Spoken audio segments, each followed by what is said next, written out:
Inyo ang kapayapaan ng Panginoon. Magandang araw po sa inyong lahat. Muli sa tulong ng Diyos at sa kapahintulutan ng makapangyarihan sa lahat, sumasaimpapawid ang palatuntunang ang dating daan. At gaya po ng dati, kami malugod na nag-aanyaya sa inyo sa susunod na oras ng ating pong pagsasaliksik ng mga mahahalagang bagay na may kinalamnan sa ating kaluluwa. Ang palatuntunang ito ay nagsisikap na sa tulong ng Diyos ay maging kasangkapang tagapagtuwid ng mga maling pananampalataya na lumalaganap sa ating panahon. Tayo po ay hindi nagkakaila. Pinupunan natin ang iba't ibang mga kamalian sa pananampalataya upang ang mga taong naliligaw ng landas ay muling mabalik sa landas ng katotohanan na ibig ng Diyos na malakaran ng ating mga pagkatao. Samantala, atin pong ipagpapatuloy ang pagtalakay natin dito sa ating tinatapik pa ring mangangaral kasi for some time now, siguro mga 6 months na tayo ngayon, na ang ating pong laging topic ay ukol sa mangangaral para ang ating mga kababayan na inaakay ng iba-ibang klase ng mangangaral sa ating panahon, mabuksan ang kanilang mga kaisipan sa pagkilala nila sa mangangaral na kanilang sinasamahan. At nitong nakakaraang mga 3 linggo, ating tinatalaka yung mangangaral na babae na namumuno sa relihiyon. Yung namumuno. Napag-aralan natin, hindi naman masamang ang babae magsalita mangaral. Ang masama para sa Biblia, unang Timoteo 2:11 hanggang 12, ang masama ay yung ang babae ang puno mismo sa relihiyon. Pero kung halimbawa ang namumuno ay lalaki, ang babae katulong sa pangangaral, yun po'y ayon sa sinasabi ng Biblia, hindi naman yun mali dun sa tunay na relihiyong nasa Biblia. Ngayon, pag ang isang relihiyon, babae mismo ang namumuno, nagtuturo, yan po hindi sa Diyos, sapagkat ay direktong lumalabag sa sinasabi ng banal na kasulatan. At ibig ko pong basahin ng talatang ibinigay ko sa inyo dito sa unang Timoteo Kapitulo 2, versikulo 11, ganito ating mababasa mga kababayan. Ang babae mag-aral na tumahimik na may buong pagkapasakop, ngunit hindi ko ipinahihintulot na ang babae ay magturo ni magkaroon ng pamumuno sa lalaki kundi tumahimik, sapagkat si Adam ay siyang unang nilalang saka si Eva.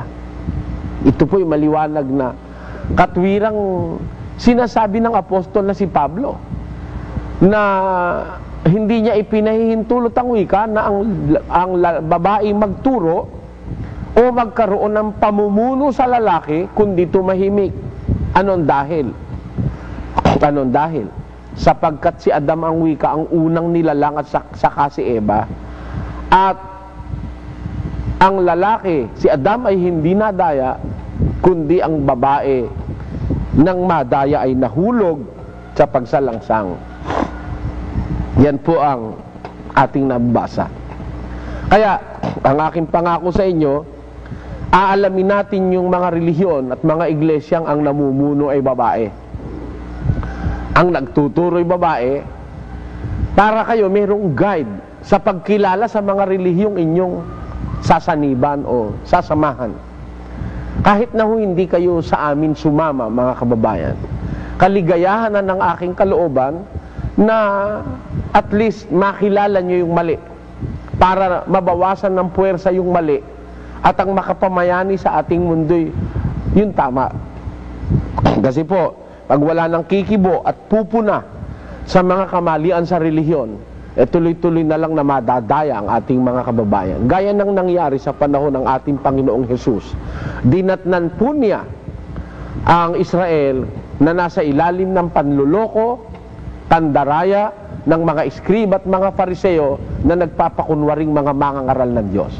Kaya ang kanya pong ministry, inihayag niya yung mga maling ginagawa nitong mga dinatnan niyang mangangaral para ang tao ay maialis yung mga sumasampalataya sa kanya sa kamalian. Ngayon po ay akin pong napili na unahin nating pag-aralan ang isang relihiyong tanyag na pinangunahan at pinamunuan ng isang babae. Ito'y ang Seventh-day Adventist Church. Ito pong Seventh-day Adventist Church ay ipinundar o itinayo ni Ginang Ellen Goldwhite, lalong kilala sa tawag na Ellen G. White. Ito po si Ellen G. White ang kinikilala nilang founder, kinikilala pa nilang puwersa sa pagkakatatag ng kanilang relihiyon.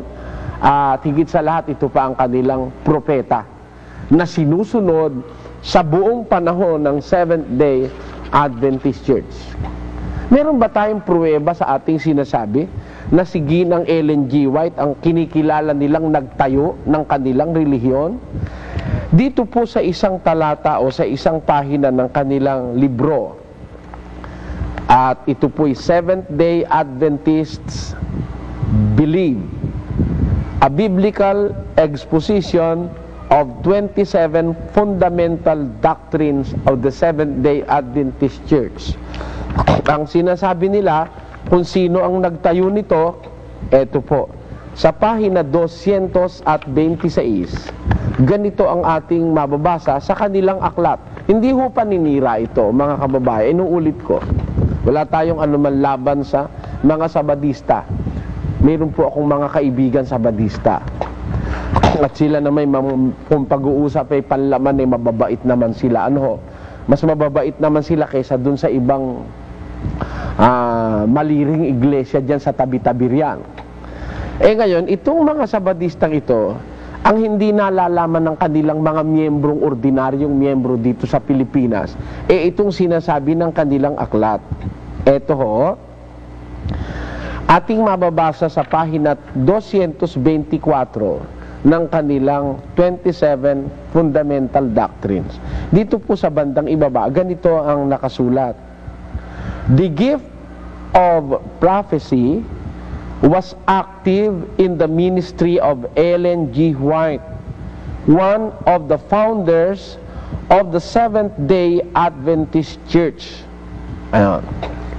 Napansin nyo, ang kanilang claim na inaamin ng kanilang libro, Ellen G. White is one of the founders of the Seventh-day Adventist Church.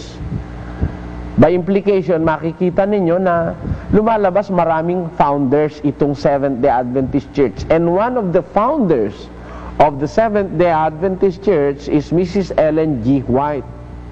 Ngayon, what kind of a founder is Mrs. Ellen G. White? Being one of the founders, how influential is Mrs. Ellen G. White to the founding of the Seventh-day Adventist Church? Ito po.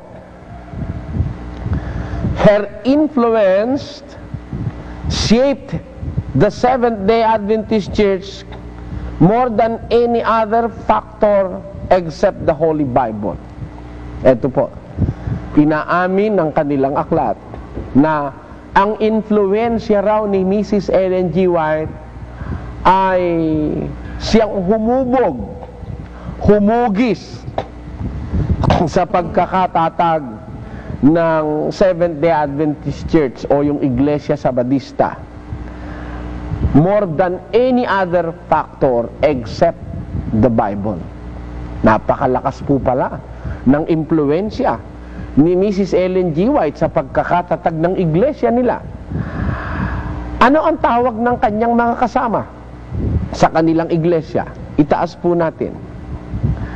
Sa influence of her ministry, more than a century has passed since Ellen G. White received the prophetic gift. Her church, pansinin nyo, her church. Yan pala bagay tama ito, no, kapatid na Luz. Siyempre, sila nagtatag, kanila yon. Kaya ang tawag, her church and the lives of those who have heeded her counsels reveal the impact of her life and messages.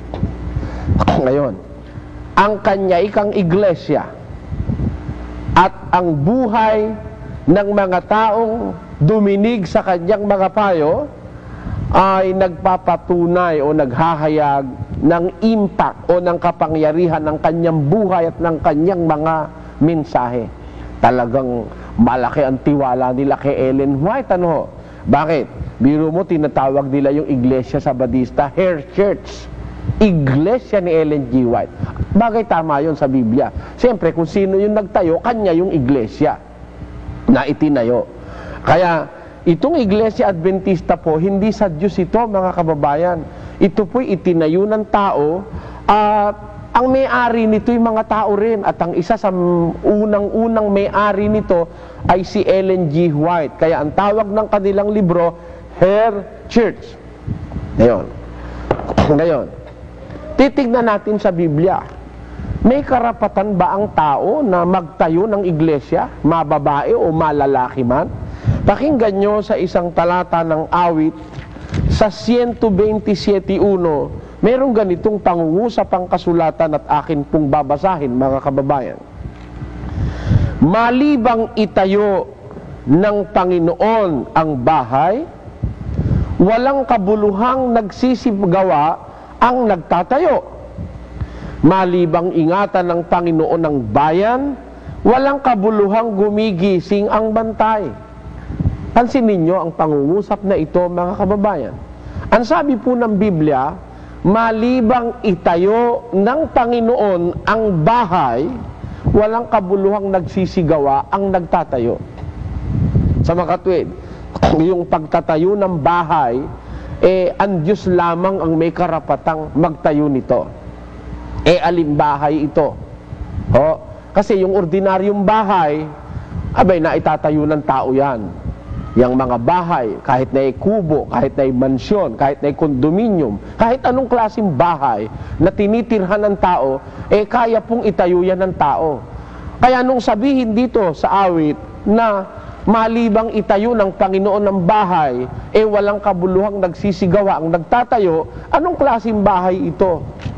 Ito ba'y bahay na ordinaryong bahay? Sapagkat yung ordinaryong bahay po, na itatayo yun ng tao. Aling bahay ito na walang may karapatang magtayo kundi ang Panginoon?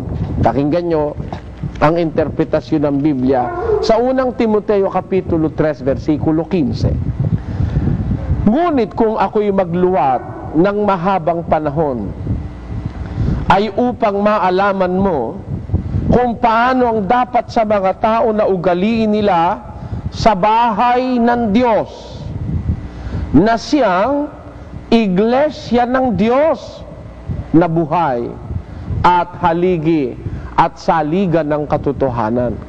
Ano po ang bahay na tinutukoy sa Biblia na Diyos lamang ang may karapatang magtayo? Yung bahay ng Diyos. Ano po ang kahulugan ng bahay ng Diyos sa Biblia? Sa Biblia po ang bahay ng Diyos, yan ang iglesia ng Diyos. Kaya pag ang pag-uusap ay iglesia, mga kababayan, walang karapatan ng sino man tao na magtayo ng iglesia. Dito po sa ating panahon, hindi nila masyadong pinag-uukulan ng pansin ito. Umaamin ng mga iba-ibang iglesia na sila'y itinayo ng tao. Kagaya nga ng Seventh-day Adventist Church, mismong sa kanilang libro, inaamin nilang ang iglesia nila itinayo ni Ellen G. White at ng kanyang mga kasama. Paano mo ngayong sasabihin itong Sabadista ay iglesyang tunay na sa Diyos? Tiyak na hindi sa Diyos ito, sapagkat ito itinayo ng tao. One of the founders, tingnan nyo uli sa inyong mga TV screens, Mrs. Ellen G. White is one of the founders of the Seventh-day Adventist Church. Pag sinabi pong founders, tagapagtatag, tagapagtayo. Kaya ang iglesyang kailanman itinatag ng tao, kailanman hindi pwedeng sa Diyos. Ito pa isang itinatag ng tao. Tingnan ninyo, dito po sa isang maliit na pampleto na atin pong nahingi, meron pa rito isang founder Pakinggan nyo ito. Dito po sa kanilang libro, eto po't babasahin ko na ng buo.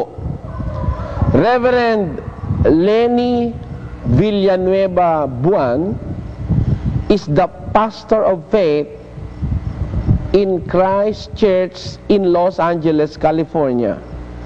She is a political science graduate in the University of the Philippines and a former activist professor in Philippine College of Commerce, Araneta University, and other colleges.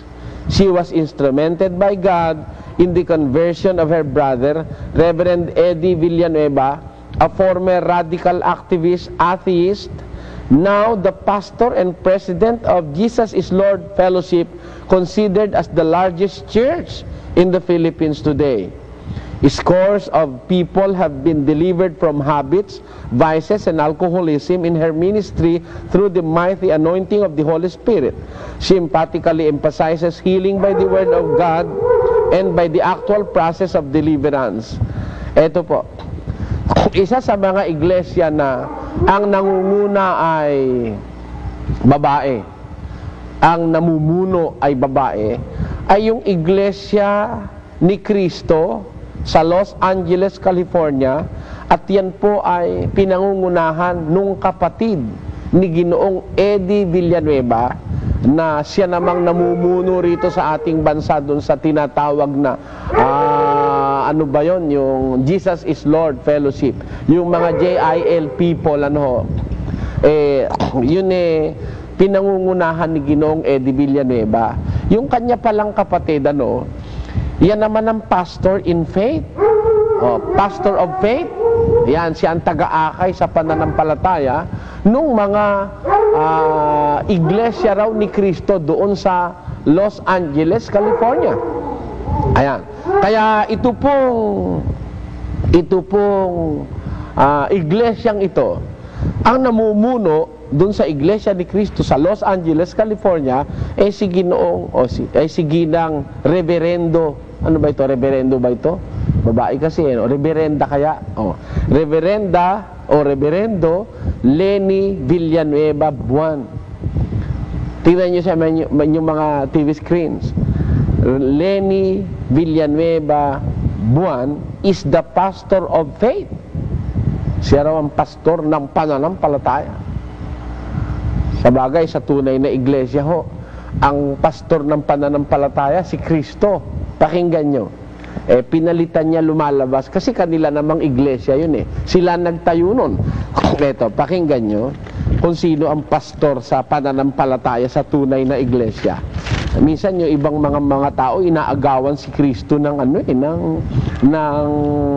ng kanyang karapatan Eto na siya rin ang nagdala ng ating mga kasalanan sa kanyang katawan sa ibabaw ng kahoy, upang pagkamatay natin sa mga kasalanan ay mga buhay tayo sa katwiran, na dahil sa kanyang mga sugat ay nagsigaling kayo.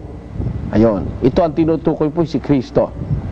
Sapagkat kayo'y gaya ng mga tupang nangaliligaw, datapwat ngayon ay nangagbalik kayo sa pastor at obispo ng inyong mga kaluluwa. Sino po ang tinutukoy dito ni San Pedro na pastor at obispo ng kaluluwa ng pananampalataya ng tao? Walang iba kundi si Kristo, na siyang nagdala ng ating mga kasalanan sa ibabaw ng kahoy sa krus. Nakalulungkot na sabihin, may mga umaagaw na sa karapatan ng ating Panginoong Hesukristo bilang pastor ng kaluluwa at ng pananampalataya. Kaya, yun mga iglesyang itinayo ng tao, mga kababayan, hindi sa Diyos yan Natural, makikita mo, mali ang pananampalataya niyan. Mali ang aral na itinuturo niyan. Ayan. Kasi bawal sa tao magtayo ng iglesia kaso ba naman itong si Ellen G. White nagtayo?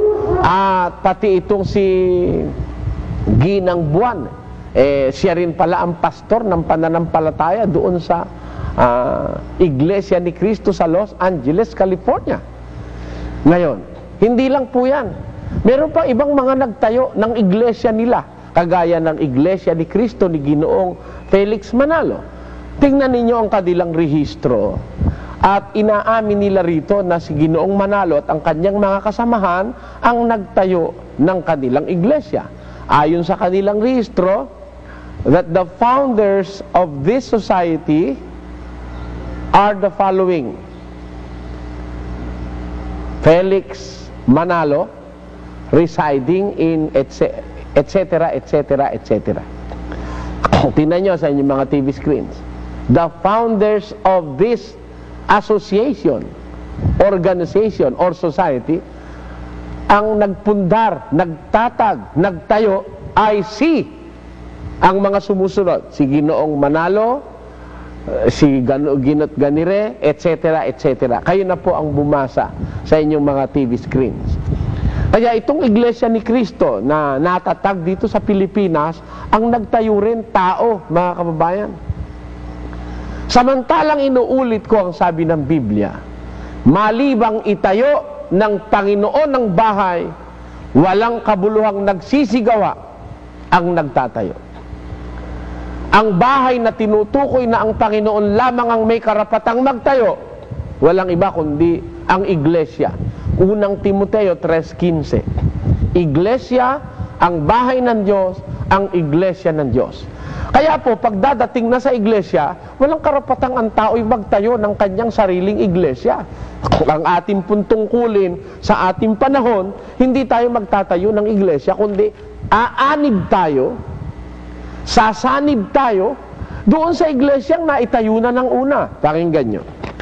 Dito sa isang talata ng aklat ng Efeso, Kapitulo 3 at versikulo 6, ganito po ang sinasabi ng kasulatan. Na ang mga hentil, ayan, yung po salitang hentil, yun ay labas sa Israel.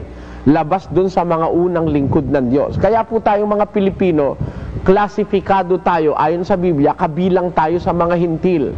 Ngayon, yung mga hintil ang wika ay mga tagapagmana at mga kasangkap ng katawan. Tayo pong mga hintil, kumbaga meron pong katawan, sasangkap na lang tayo ron. Hindi tayo gagawa ng sariling katawan. Ang sabi sa Biblia, ang mga hintil tagapagmana, kasangkap ng katawan. Bago po natin ituloy ang talata, kunin muna natin ang kahulugan ng katawan na sasangkapan ng mga hintil na kagaya natin. Dito po sa Colosas 1:18. At siya, si Kristo po ang tinutukoy, at siya ang ulo ng katawan sa makatwid bagay ng iglesia. Alin po yung katawan na sinasabi sa Biblia? Yun ang iglesia. Ang mga hintil na kagaya natin, hindi tayo dapat magtayo ng iglesia. Hindi tayo dapat magtayo ng sariling iglesia. Ang sabi sa Biblia, ang mga hintil, mga tagapagmana. Meron tayong karapatang magmana ng buhay na walang hanggan. Paano tayo magmamana? Magiging kasangkap tayo ng katawan o ng iglesia. Kaya may iglesia na, may katawan na, sasangkap na lang tayo dun sa katawan o iglesia. Kumbaga may bahay na, hindi na tayo magtatayo ng bahay, papasok na lang tayo at maninirahan dun sa bahay ng Diyos na siyang iglesia ng Diyos. Ganun po ang ibig sabihin ng talatang ating binabasa, mga kababayan, na ang sabi, ang mga hintil ay mga tagapagmana at mga kasangkap ng katawan o ng iglesia at mga may bahagi sa pangako na kay Kristo Jesus sa pamamagitan ng Ebanghelyo. Kaya sa pamamagitan ng nakasulat na aral ng Ebanghelyo, sasangkap tayo, aanib tayo sa iglesyang nasa Biblia, at yun po ang iglesia ng Diyos. Hindi tayo magtatayo ng sarili nating iglesia, gaya ng ginawa ni Ginoong Manalo, ni Ginang Buwan, at saka ni Ginang Ellen G. White, na nagtayo sila ng kanilang sariling iglesia. Marami pa pong iba na mga nagtayo ng sarili nilang iglesia, hindi pa po lahat ang napapanahon ngayon na atin silang talakayin. Pero napakarami pong mga pampleto at mga aklat na naipon ko na nagpapatunay na yung kanilang mga iglesia ay tayo ng kanilang mga sarili. Kagaya halimbawa nung iglesia ni Ginoong Periol. Yung iglesia ni Ginoong Periol, yun po'y tayo ng kanyang sarili. Yun hong Periol, yun ho isang nagpapanggap na apostol na taga roon sa Marikina, doon sa Paliparan doon. Ewan ko kung ano pinalilipad doon, pero ang address Paliparan, Marikina Yun ho ang isa sa mga iglesyang itinayo ng sarili ng tao. Samantalang kung Biblia ang ating pag-uusapan, ang tao pala walang karapatang magtayo ng sariling iglesia. May iglesia na sa Biblia, sasangkap ka na lang doon, makikisama ka na lang doon, uugnay ka na lang doon, hindi ka magtatayo ng sarili mo.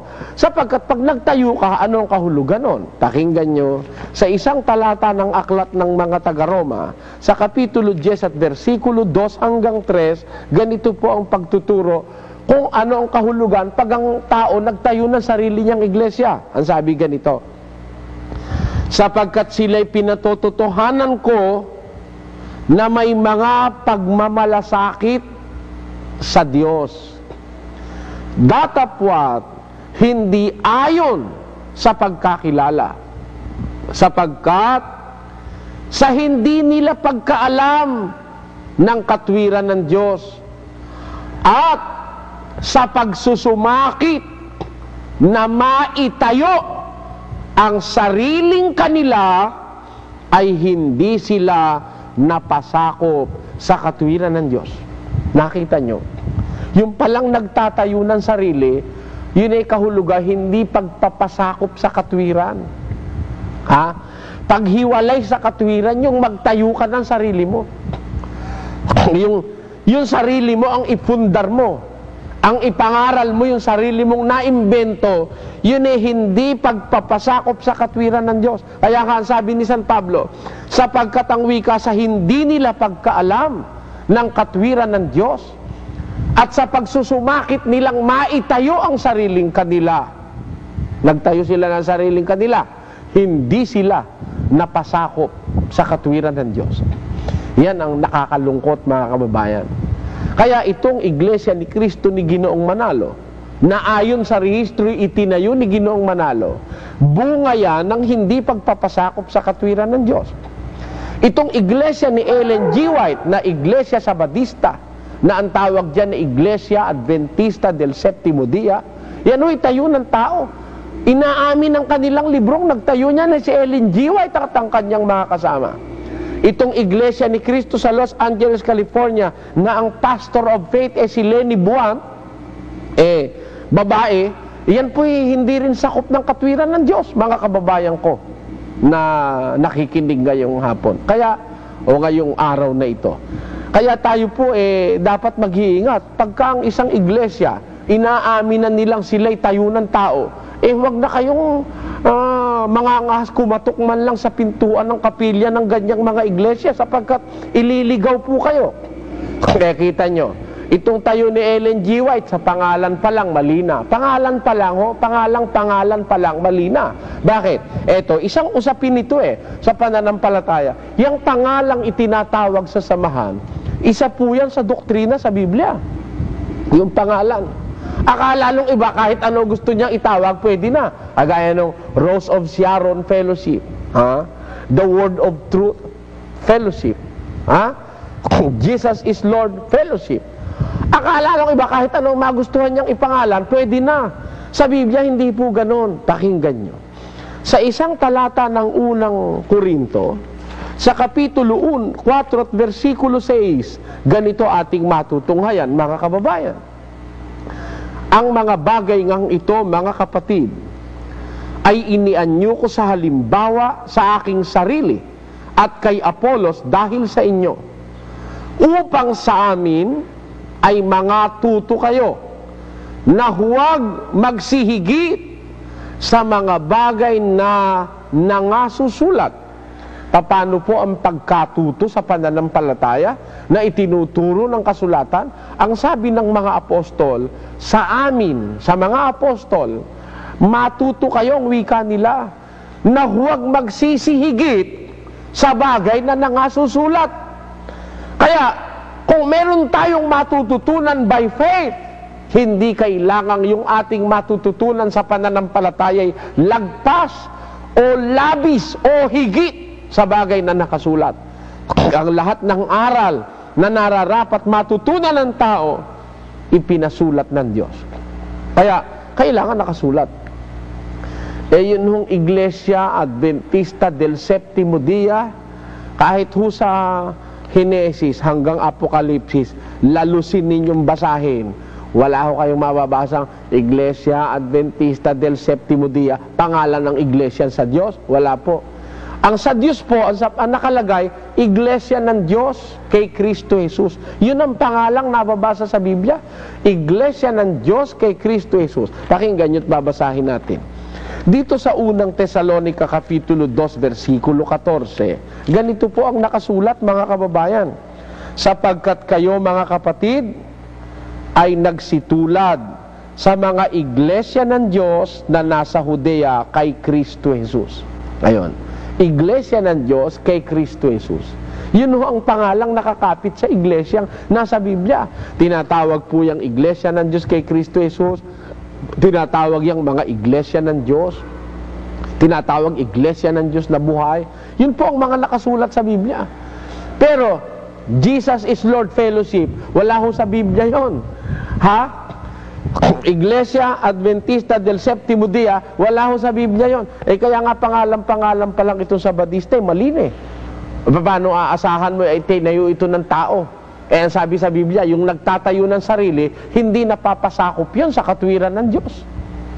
Kaya may katwiran ng Diyos, hiwalay sila. Bakit? Gusto nila, sarili nila ang kanilang gawin eh. Pakinggan nyo. Dito sa isang talata ng banal na kasulatan, may talagang may mga taong yung sarili nila ang gusto nilang pairalit, hindi yung sa Diyos. Ito ang sabi. Sa 18:1 ng Kawikaan, ang humihiwalay ay humahanap ng sarili niyang nasa at nakikipagtalo laban sa lahat na magaling na karunungan. Ayun. Yun ay kang humihiwalay, humahanap yun ng sarili niyang nasa at nakikipagtalo siya laban sa lahat ng magaling na karunungan. Kaya po yung mga nagsihiwalay sa paraan ng Diyos, nagtayo ng kanilang sarili, yun nakikipagtalo sa karunungan ng Diyos yun eh. Kaya yung mga iglesyang itinayo ng tao, ang pinaiiral ay sarili nila. Yun ang dapat nating makita. Hindi sila napasakop sa katwiran ng Diyos. Pangalan pa lang ng iglesia, malina. Tanungin nyo sa mga Seventh-day Adventist. Yun bang pangalan nyo, Seventh-day Adventist? Nasa Biblia ba yun? Meron ba kayo maipakikitang kahit isang talata? Tandaan nyo mga kababayan, ginagarantiya ko sa inyo, pati liig ko, ginagarantiya ko. Papuputol ako ng lalamunan pag nakabasa sila ng Iglesia Adventista del Septimo Dia sa Biblia. Wala ho yan sa Biblia. Yung Jesus is Lord Fellowship, wala ho sa Biblia yon. Ang pangalan ho sa Biblia, Iglesia ng Diyos. Yun ang nakasulat sa Biblia. Pero Jesus is Lord Fellowship, wala ho sa Biblia yon. Imbento lang ng mga tao yon. Yung Rose of Sharon Fellowship, imbento lang yun. Word of Hope Fellowship, imbento lang yan. Yan hindi sumasang-ayon sa doktrina biblika. Sapagkat sa Biblia, ang doktrina, kailangan lahat ng ituturo mo, pati pangalan ng organisasyon, dapat nakasulat sa Biblia. Sabi ni San Pablo, matuto kayo sa amin, huwag hihigit sa mga bagay na nangasusulat. Kailangan lahat ng patuparin, gampanin at paniniwala, pampananampalataya nakasulat sa Biblia. O ngayon, may pruweba ba tayo mga kababayan na yung mga iglesyang yan hindi napapasakop sa katwiran ng Diyos? Yung mga iglesyang itinayo ng tao, hindi sakop ng katwiran ng Diyos? Dito lang sa Sabadista, napakarami nating pruweba na itong mga aral nila hindi talagang ganap na sa Diyos. Bakit? Yun lang pong abulo yan ng Sabadista, katakot-takot ng dami. Asan ba yung ebidensya natin? Ipakita nyo nga sa television, kapatid na direktor, na ito palang Sabadista, abay, 17 ang abulo yan. Biro nyo itong 17 abulo yan na to. Dahil katakot-takot na pahirap sa tao itong mga iglesyang iring nag-imbento ng kanilang sariling iglesia, nag-imbento rin ng sarili nilang abulo yan. Biro mo, may ikapuna, may church fund pa, may mission pa, may Dorcas pa, ha? meron pang ikapitong Sabat, meron pang Sunday School, kung ano-ano pong abuluyan niyang naimbento nila na yan. Kagaya ng Huwebes ng Iglesia ni Ginoong Manalo. Nasa Biblia ba yung Huwebes na abuluyan? At yung Santa Cenang abuluyan, nasa Biblia ba yan? Kahit anong pangangatwiran ng gawin nyo, hindi nyo kayang palitawin yan. Si Kristo, nang mag-Santa Cena, ang tinawag yung kanyang 12 alagad. Bagaman marami ng miyembro noon, hindi tinawag ni Kristo yung miyembro para kasama niya sa Santa Cena. Ang kanyang tinawag yung 12 alagad, kasama niyang nag-Santa Cena, nagbanal na hapunan. O, kinolektahan ba ni Kristo ng abuloy? Wala. Hanggang matapos ang Santa Cena, wala pong abulo yan. Ito naman mga iglesia ni Kristo ni Ginoong Manalo, nung mag-Santa Cena si Ginoong Manalo, tinawag ang mga miyembro, pinag-abuloy. Wala sa Biblia yon. Sa Biblia, ang Santa Cena, walang abulo yan. Kaya kahit anong katwiran ng iglesia ni Manalo, hindi nyo kayang palitawin. Si Kristo nagkumuha ng abulo yan sa Santa Cena. O kaya kayo galit sa akin eh. Meron mga iglesia ni Kristo dyan, galit, huwag kayo magagalit. Hindi ako nakikipag-away sa inyo. Hindi. Gusto ko lang kayong mailigtas sa pandaraya, mga kababayan, sa pagkakamali. Sapagkat ang relihiyon nangangahulugan ng inyong kaluluwa. Hindi bali na yung pera nyo nadaya eh. Hindi bali na yung inyong kabuhayan yung nakamkam ng mga pastor. Pero pati yung kaluluwa nyo dadalhin sa impyerno. Hindi ba kayo natatakot sa Diyos niyan? Hindi ba kayo nagdidili-dili sa inyong sarili? Na ako'y kay tibay-tibay ko rito sa aming iglesia. Tanungin ko nga yung pastor namin kung talagang may abuloy sa Santa Cena. At may abuloy yan ng Huwebes. At may abuloy yan sa handog ng sanggol. Meron ba nun? Wala sa Biblia yon. Hahandog mo sanggol, aabuluyan mo. Ano yon? Lahat na lang ba ng gagawin mo may kasamang pera? Parang iglesia ni Ginoong Payawal. Nag-meeting ang kabataan, may abulo yan. Nag-aralan ng seminar ang mga manggagawa, may abulo yan. Sumamba ng Huwebes, may abulo yan. Sumamba ng Linggo, may abulo yan. Nag-meeting ang mga katandaan, may abulo yan. Nag-meeting ang mga dalagat binata, may abulo yan. May isipin nyo, katakot-takot na abulo yan. May ikapu pa. Oh, yan ang pruweba ko sa inyo, mga kababayan. Galit lang kayo sa akin eh. Mga miyembro, hindi ho kayo kinakalabang ko. Ang kalabang ko yung mga pastor nyo na nagdadaya sa inyo. Hindi kayo tinuturuan ng eksaktong nakasulat sa Biblia. Pero para magalit kayo sa akin, dahil lumalabas na hindi kayo nag-iisip. Mag-isip lang kayo. Ako'y naniniwala dadating ang panahon, makikilala ninyo ang tunay na pagsunod sa Diyos, kailangang eksakto. Because God is an exact God. Hindi po mapayag ang Diyos na mag-imbento ang pastor ng aral na ituturo sa inyo. Yung aral ng Diyos, yun ang dapat masunod to prove that God is supreme over all. Siya ang atin sinusunod. Huwag kayong papayag, turuan kayo ng labis sa itinuro ng Diyos. Pakinggan nyo. Sa isang talata ng Deuteronomio, sa Kapitulo 12 at versikulo 32, ganito ang sabi ng Panginoon. Pagka ganito ating ginawa, ito'y pagkilala nating siya nga ang hari, siya nga ang ating Panginoon, siya nga ang ating sinusunod. Alin ito? Kung anong bagay ang iniuutos ko sa inyo, ay siya mong isasagawa. Ayon. Kung anong bagay ang wika iniuutos ko sa iyo, siya mong isasagawa. Huwag mong dadagdagan ni babawasan. O kumikilala ka ngayon sa Diyos at hindi sa pastor. Natatakot ka sa Diyos at hindi sa pastor. Susundin mo ang Diyos. Ano sabi ng Diyos? Kung ano iniuutos ko sa inyo, siya ninyong isasagawa.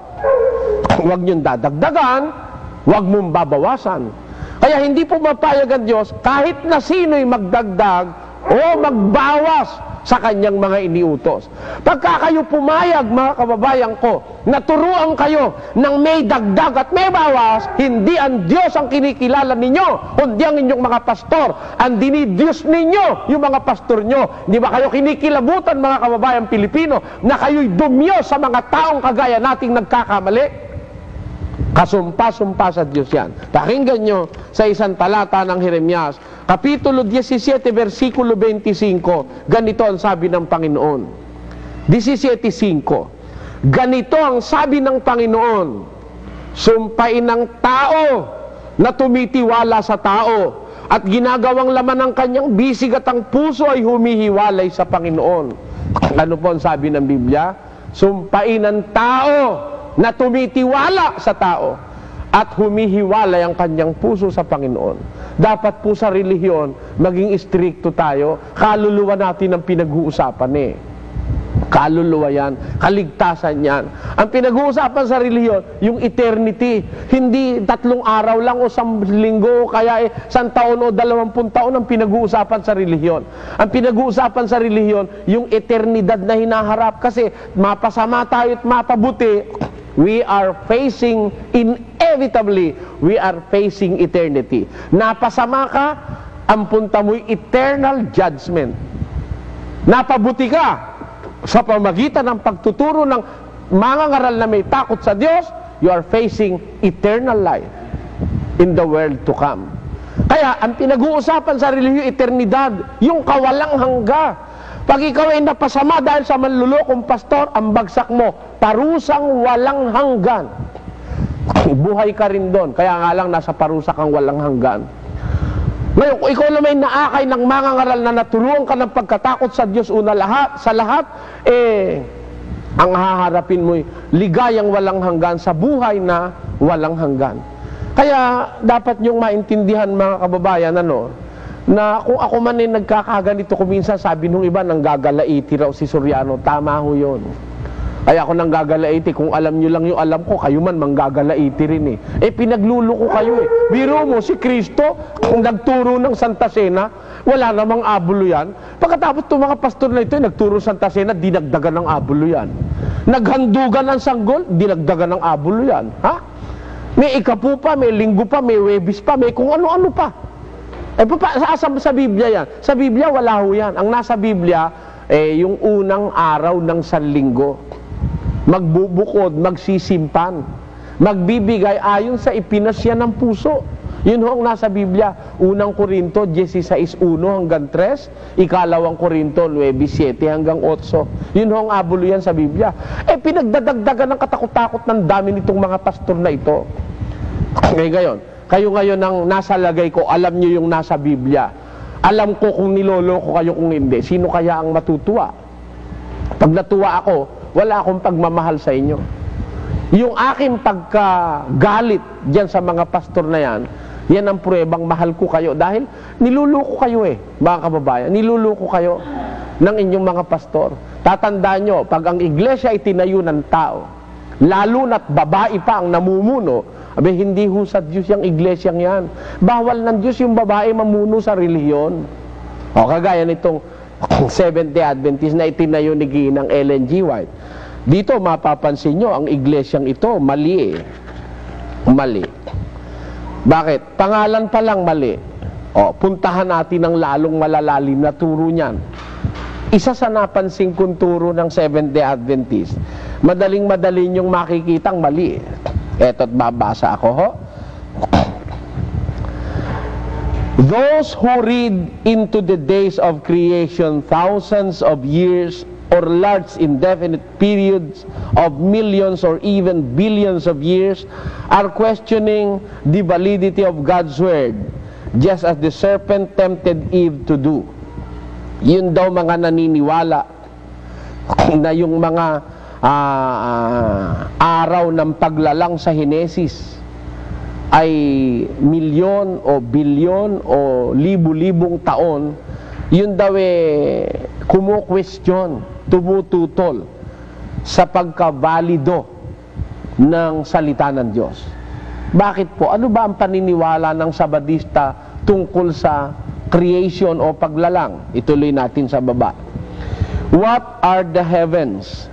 Some people are puzzled, and understandably so, by the verses that say that God created the heavens and the earth, and that He made the sun, moon, and stars on the fourth day of creation week 6,000 years ago. Ayan. Ang paniniwala ng Sabadista, mga kababayan, mula raw ng lalangin ng Diyos ang lupa, ang langit, yun daw ay nakakaraan ay 6,000 taon pa lang. Dito lang malina ang paniniwala ng Sabadista. Hindi po totoo na 6,000 taon pa lang ang mundo sa kanyang pagkalalang. Pero isa po sa mga fundamental doctrines ng Seventh-day Adventist Church.